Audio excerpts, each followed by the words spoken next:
ಎಲ್ಲರಿಗೂ ಈ ಪತ್ರಿಕಾ ದಿನಾಚರಣೆಯ ತುಂಬ ಹೃದಯ ಶುಭಾಶಯವನ್ನ ಅರ್ಪಿಸ್ತಾ ಇದ್ದೀನಿ.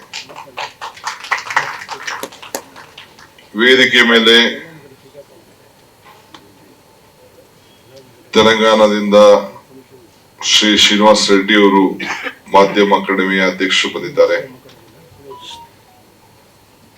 ನಮ್ಮ ಸಲಾಂ ಸುತ್ತಿಗೆಯವರು ಹಿರಿಯ ಪತ್ರಿಕರು, ಸಂಪಾದಕರು, ವಾರ್ತಾ ಭಾರತಿ ಅವರು ಕೂಡ ತಮ್ಮ ವೇದಿಕೆಯಲ್ಲಿದ್ದಾರೆ. ನಮ್ಮ ಅಧ್ಯಕ್ಷರಾದಂತ ಆಯಿಷಾ ಖಾನಂ ಅವರಿದ್ದಾರೆ. ಅನುಚೇತನ್ ನೂತನವಾಗಿ ತಮ್ಮೆಲ್ಲರೂ ಕೂಡ ಮಾಧ್ಯಮದ ಅನೇಕ ಸಮಸ್ಯೆಗಳನ್ನ ಬಗೆಹರಿಸಲಿಕ್ಕೆ ತಮ್ಮ ಜೊತೆ ಅಪಾರವಾದಂತಹ ಸಂಪರ್ಕವನ್ನು ಇಟ್ಕೊಳ್ಳಿಕ್ಕೆ ಹೊಸದಾಗಿ ಸರ್ಕಾರವನ್ನ ನೇಮಕ ಮಾಡಿದೆ. ಅವರು ಕೂಡ ಇದ್ದಾರೆ. ನಮ್ಮ ಕೃಷ್ಣ, ನಮ್ಮ ಗಾಂಧಿ ಸ್ಮಾರಕ ನಿಧಿಯ ಅಧ್ಯಕ್ಷರು, ಅವರು ಕೂಡ ಇದ್ದಾರೆ. ಶಿವಾನಂದ್ ತಡೂರ್ ಇದ್ದಾರೆ, ಪೂರ್ಣಿಮಾರವರಿದ್ದಾರೆ, ಶೋಭಾ ಮಳವಳ್ಳಿ ಇದ್ದಾರೆ, ಹಿರಿಯ ಪತ್ರಿಕರು. ತಾವೆಲ್ಲ ಮಾಧ್ಯಮ ಸ್ನೇಹಿತರೆಲ್ಲ ಇದ್ದೀರಿ. ಎಲ್ಲರೂ ಇವತ್ತು ನಿಖರ ನಿರ್ಭೀತಿ ನಿರಪೇಕ್ಷವಾದಂತ ಜಾತ್ಯತೀತದ ಧರ್ಮ ತತ್ವವನ್ನ ಆಧರಿಸಿ ತಾವೆಲ್ಲ ಈ ಮಾಧ್ಯಮದ ಲೋಕದಲ್ಲಿ ತಾವೆಲ್ಲ ಕೆಲಸ ಮಾಡ್ತಾ ಇದ್ದೀರಿ. ಇದು ಬಹಳ ಕಷ್ಟವಾದ ಕೆಲಸನೇ, ಏನು ಸುಲಭದ ಕೆಲಸ ಅಲ್ಲ. ಇಲ್ಲಿ ಪತ್ರಿಕೋದ್ಯಮದ ತತ್ವ ಯಾವಾಗಲೂ ಕೂಡ ಕಾಪಾಡಿಕೊಂಡು ಹೋಗ್ಲಿಕ್ಕೆ ತಾವೆಲ್ಲ ಪ್ರಯತ್ನವನ್ನ ಮಾಡ್ತಾ ಇದ್ದೀರಿ. ಪತ್ರಿಕೋದ್ಯಮ ಪ್ರೆಸ್ ಮೀಡಿಯಾ ಪ್ರಜಾಪ್ರಭುತ್ವದ ಒಂದು ಭಾಗ.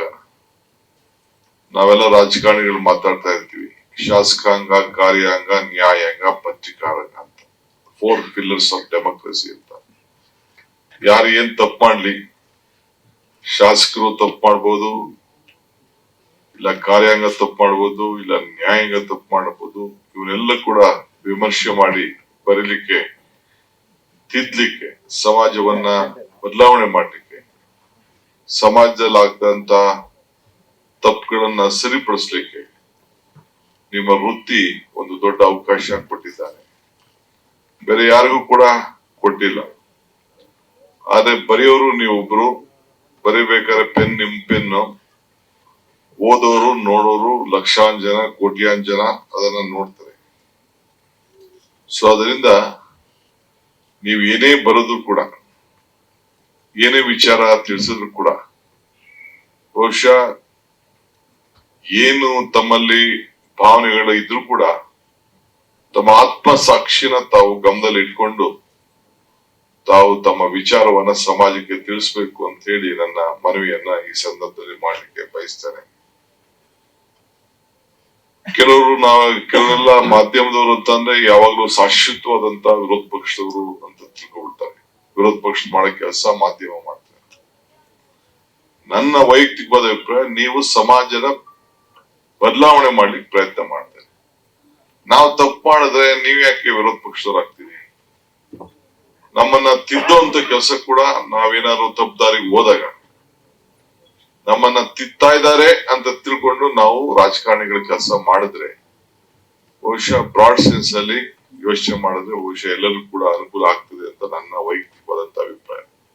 ಸೊ ಎಷ್ಟೋ ಜನ ನನ್ನ ವಿರುದ್ಧ ಆಗ್ಲಿ ಬೇರೆ ಬೇರೆ ಸಂದರ್ಭದಲ್ಲಿ ಟೀಕೆಗಳು ವಿವಿಧ ರೀತಿಯಲ್ಲಿ ಬರೆದಿದ್ರು ಕೂಡ, ನಾನು ತಪ್ಪುಗಳೇ ಬರೆದಿದ್ದಾರೆ ಬೇಕಾದಷ್ಟು, ನಾನು ಇಲ್ಲ ಅಂತ ನಾನು ಹೇಳುದಿಲ್ಲ.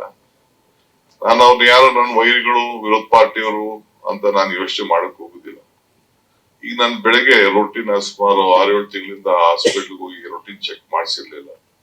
ಸುಮ್ನೆ ಒಂದು ರೊಟೀನ್ ಚೆಕ್ ಮಾಡ್ಸೋಣ ಅಂತ ಬಾದರ್ದಿಂದ, ಯಾಕೆಂದ್ರೆ ಲೇಟ್ ಮಲಗ್ತಿದ್ದೆ ನಾನು, ಮಾಡ್ಸೋಣ ಅಂತ ಹೋಗಿದ್ದೆ. ಈಗ ನನ್ನ ಪ್ರೈವೇಟ್ ಸೆಕ್ರೆಟರಿ ಓಎಸ್ಟಿ ಹೇಳ್ತಾ ಇದ್ರು, ಟಿವಿಲಿ ನೀವು ಹಾಸ್ಪಿಟಲ್ ಅಡ್ಮಿಟ್ ಆಗಿ ಹೋಗಿದ್ದೀರಿ ಅಂತ ಗೊತ್ತಾಯ್ತು ಅಂತ ಅಂದ್ಬಿಟ್ಟು. ಸೊ ಹಿಂಗೆ ನಿಮ್ಗೆ ಬಹಳ ಫೇಕ್ ನ್ಯೂಸ್ ಅಂದ್ರೆ ಬಹಳ ನಶೆ ಬಂದ್ಬಿಟ್ಟಿರ್ತದೆ. ಫೇಕ್ ನಶೆ. ನಿನ್ನೆ ತಾನೇ ನಶೆ ಮುಕ್ತ ಭಾರತ ಕರ್ನಾಟಕ ಮಾಡ್ಬೇಕು ಅಂತ ಹೊರಟಿದ್ರು. ನಿಮ್ಗೆ ಫೇಕ್ ನಶೆ, ಈಗ ಯಾರು ಏನೇನೋ ಹೇಳ್ತಾರೆ ಅಂತ ತಕ್ಷಣ ಸತ್ಯ ನೋಡ್ಬೇಕು.